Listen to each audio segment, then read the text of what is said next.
Good morning and welcome to day 2 of our Eat More, Workout Less, and Get Results Challenge.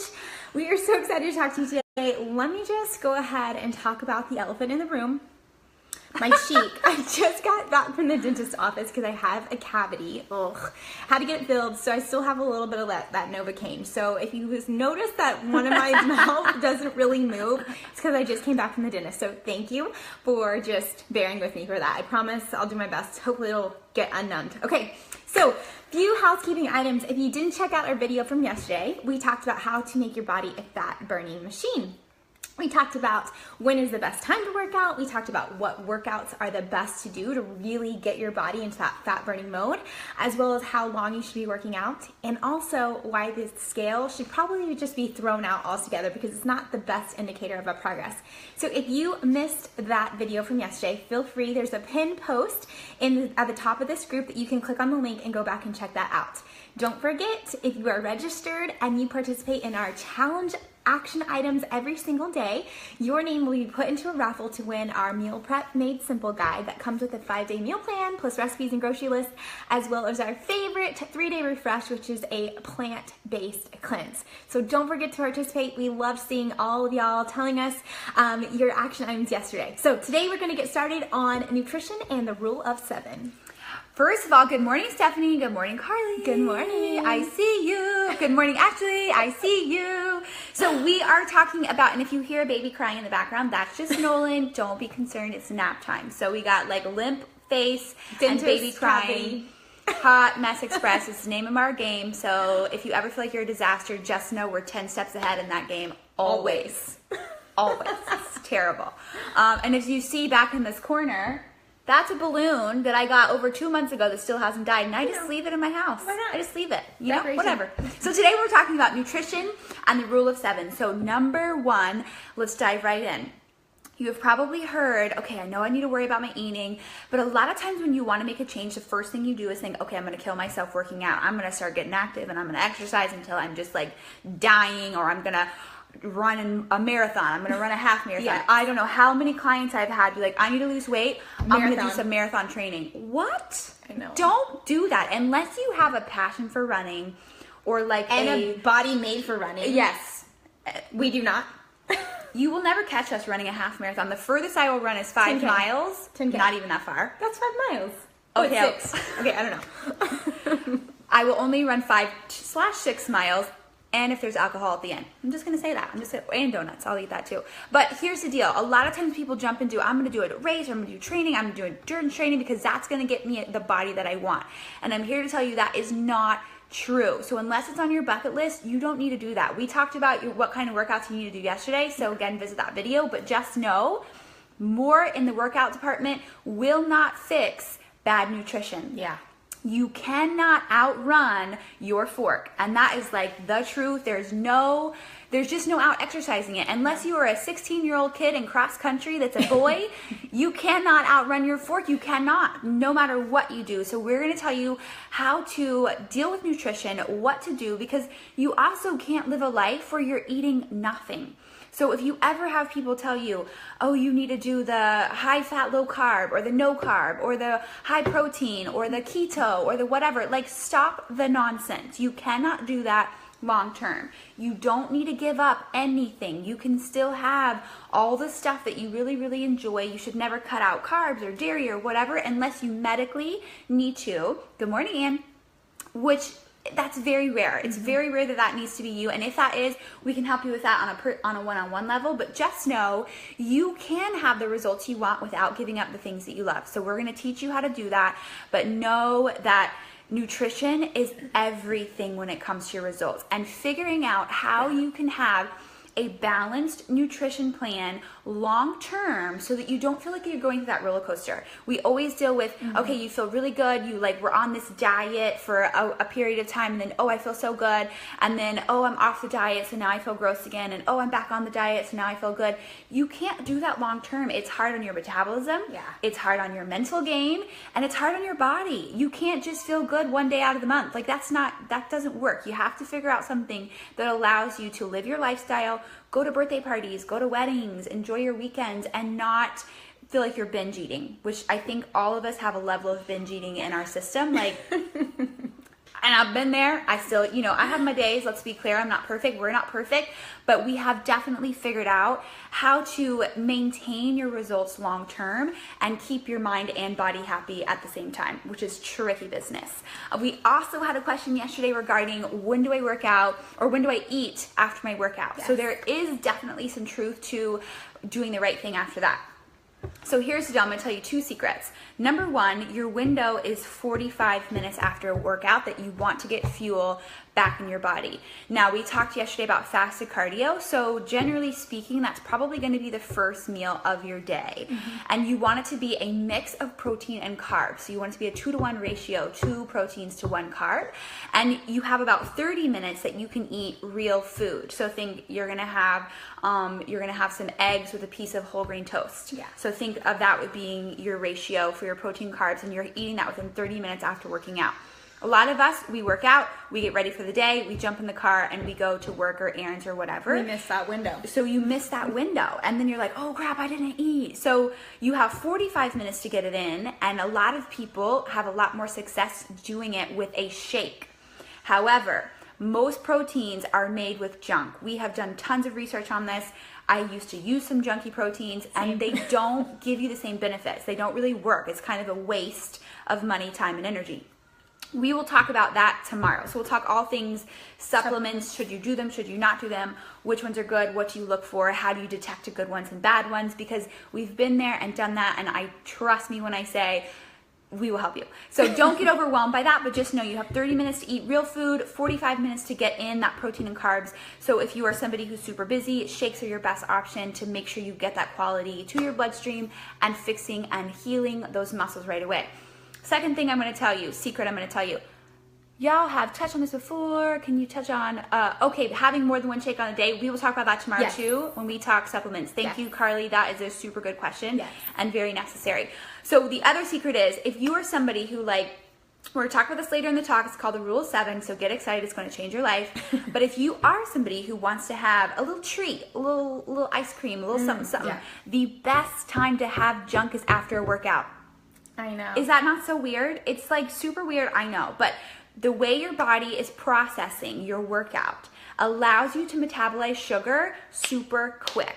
So if you have something that's why when you do go for a 5K run or something like that, that's the best time to eat that donut. It's because your body is just gonna, and it's the first thing that you've eaten. So your body is super ready to process food. So it will, boom, process it. So I'm not saying you should do it all the time. Let's just caveat that. I'm not saying that you should have a blizzard after every workout in the morning, because that's not a good idea. I'm just saying, if you were to have a candy bar. Yeah. If you had to have a candy bar at some point during your day after your workout would be the best time. Yeah. I'm just going to say that. Yeah. So that's kind of our opening with nutrition, and now we're going to dive a little bit deeper, but get excited because this is going to be what really gets you results. Okay, so we just learned nutrition is everything, that if you really want results, you have to really plug into that nutrition. If you're just popping on, I have a lazy face because I just had a cavity filled, so just bear with me. Okay, so nutrition, we hear a lot that it makes up 80% of our results. And we also hear about clean eating. And I think clean eating is one of those words that gets thrown around a lot. And at this point, sometimes I think we should feel like we know what that means, but honestly, we're I don't even know what it means to eat clean. And I'm gonna be real honest, we thought we were eating really good and clean. I talked about we would eat lean cuisines, Diet Coke because it didn't have calories, fat-free, sugar-free, baked chips. We weren't really sure what we should be eating, but simply put, clean eating is unprocessed food, right? So something that literally came from Mother Earth, doesn't have added sugars to it, doesn't have, just added nasty chemicals. Usually a great way to see if it's unprocessed is if you were to read the ingredient list. Would my grandmother be able to read this and understand what it says, right? And once it gets to that where it's I don't even know what they're saying. I don't even know how to say that word. That's a good indicator that it's probably processed and it has chemical junk fillers in it. A lot of times our food is just made with extra fillers to make it taste better for our taste buds. So that's why they're in there. So we have to be really, really careful on what we're eating and what we're putting into our body, because it affects so much, not only just weight loss and how we feel, but also our overall health, right? So That's what clean eating in a nutshell really is. Unprocessed, no sugars, came from Mother Earth, right? But, so we talked about that's a huge quality of what we're eating, is how it's gonna help us get results. But I also want you to know that you can be eating clean, you can be eating great, healthy, clean, unprocessed foods and still not be getting results. Okay. And a lot of people that we work with are like, okay, I'm killing myself in the gym, I'm eating clean, and I'm still not getting results. My body isn't changing. And the reason that that happens is you might be eating clean, great, wonderful foods, but two things. You are probably not eating the right portion sizes, because portions are huge, and or you're not eating the right balance, right? So here's one indicator that I see a lot of people. They are eating fruit. They're like, I maybe have like a fruit smoothie for breakfast. I'll have a salad for lunch, along with maybe some like berries. My mid-afternoon snack, I'm gonna have an apple and peanut butter. And then maybe for later for dessert, if I get I just have like a little sweet tooth, I'll have watermelon. And they've literally consumed 5 servings of fruit. And while fruit is great and it comes from Mother Earth and it doesn't have added sugar, it's just too much sugar, right? Little tip 2, did you know we do not eat more than 2 servings of fruit a day? And that's on a good day if I get 2 in, usually 1 or less. Because you don't need your body doesn't need fruit. Here's another one. Did you know an entire banana counts as 2 servings of fruit? Broke my heart too. Yes, I know. Because like who peels bananas like, I'm just gonna eat half, right? It usually doesn't happen. But that's an area, again, that's an example that I want to show you, that you might be eating clean, healthy food, but you're not eating the right balance. And that's really what we teach you in our groups and our challenges, is how to eat the right balance of foods so that you can really get the results you want, but doing it in a way that feels good. And we can really teach you how to make this a lifestyle. Jessica just talked earlier about how we go on these diets, and we have like an event coming up and we go on these diets. And while that's great and dandy, I absolutely hate the word diet, because to me that seems like restrictive. And Jessica's about to talk to you about how we eat and the rule of 7 that we use that doesn't feel restrictive. We're still allowed to enjoy our life, but we've made it an eating lifestyle. So we really kind of try to teach you how to train yourself, train your brain on knowing the right serving sizes as well as the right balance of foods so that you can actually get results and get the most bang for your buck.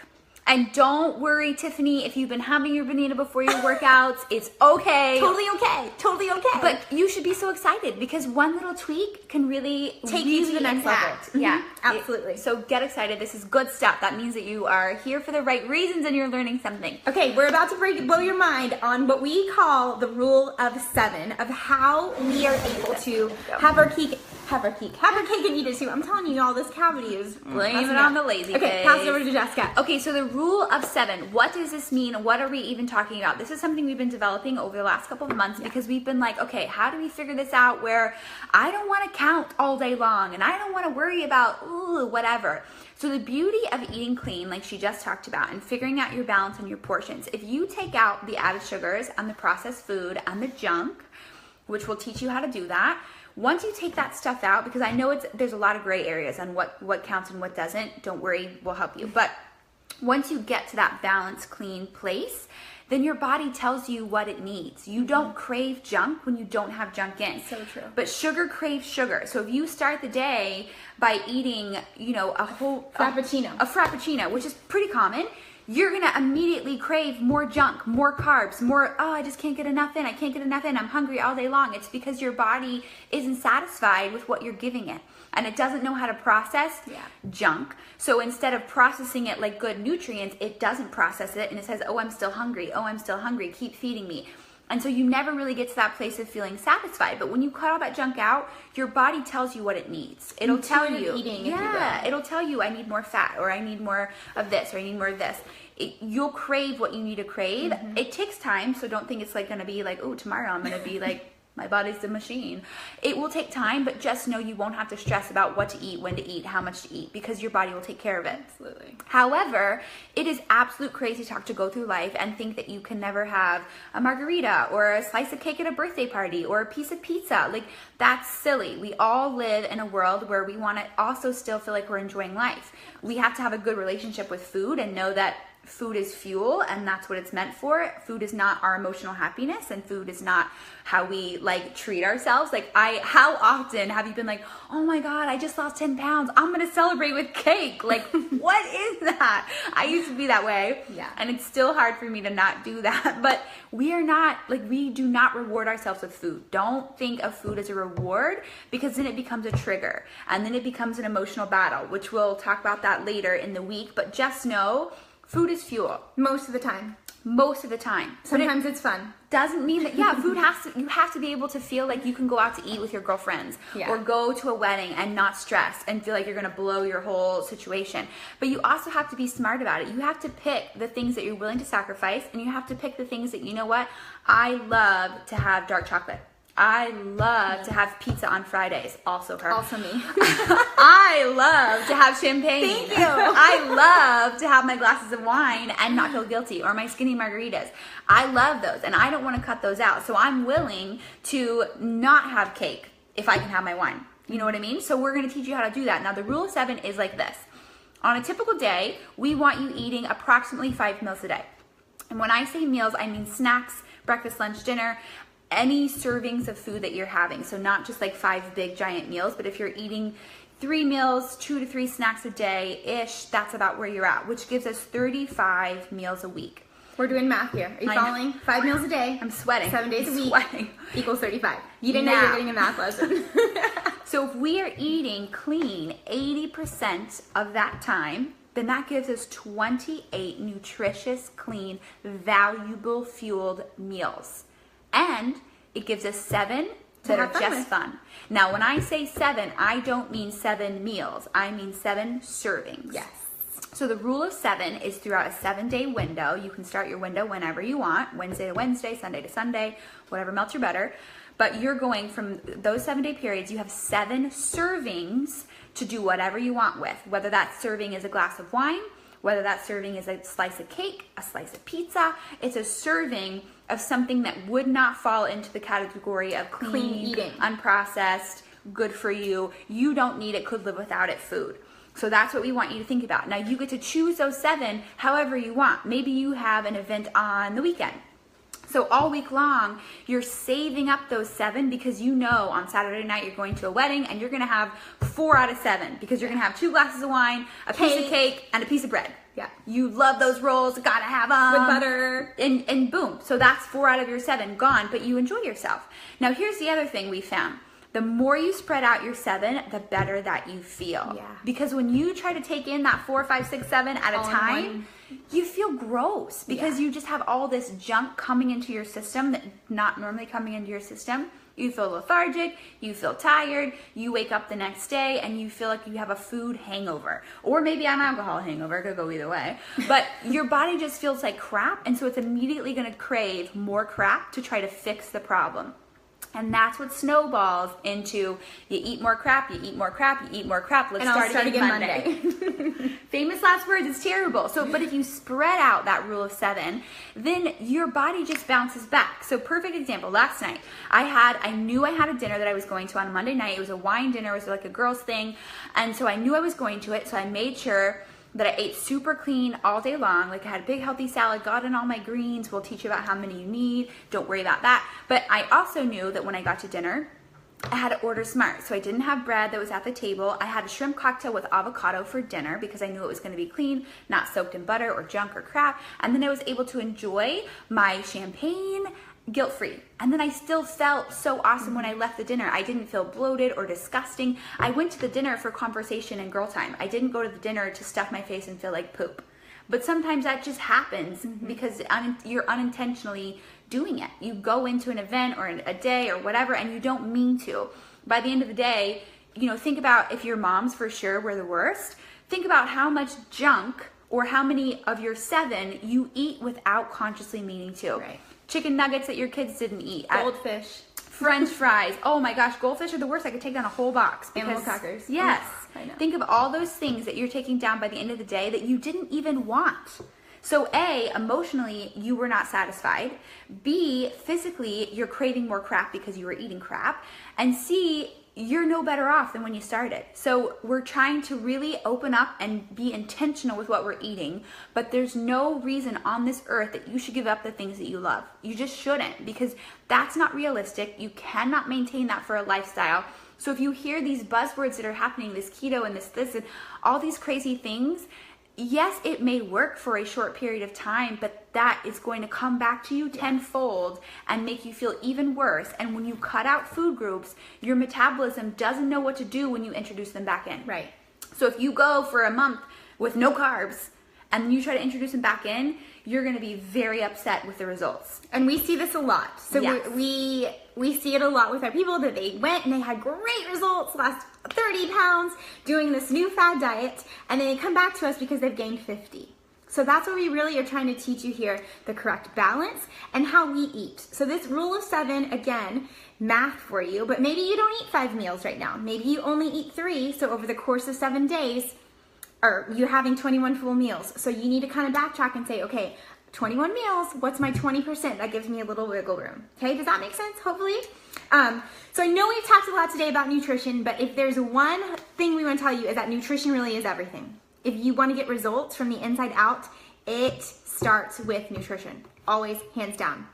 So our challenge and our action item to you today that we want you to comment below is we want you to tell us, how many meals are you eating per week? Like really sit and think, maybe you do get 5, meals like us, or maybe you're only getting 3, or maybe you're only getting 2, but look over the course of a week and determine how many small meals am I eating. Again, it doesn't have to be perfect, but like just an average, an estimate, right? And again, it doesn't have to be a full-on meal. We are counting snacks as part of our meals that as well. Okay, so that's step 1 is determine how many meals you're eating. And then number 2, we want you to comment below in that as well is, what is one thing that you are not willing to give up? So for me, she talked about, we have pizza Fridays. My family, we do pizza Fridays. That's just something that we do. My kids love it. And also, I love dark chocolate. Like, it's never going to leave my life because I love it. So those are 2 splurges that I'm like, that's just going to be in my life. Okay?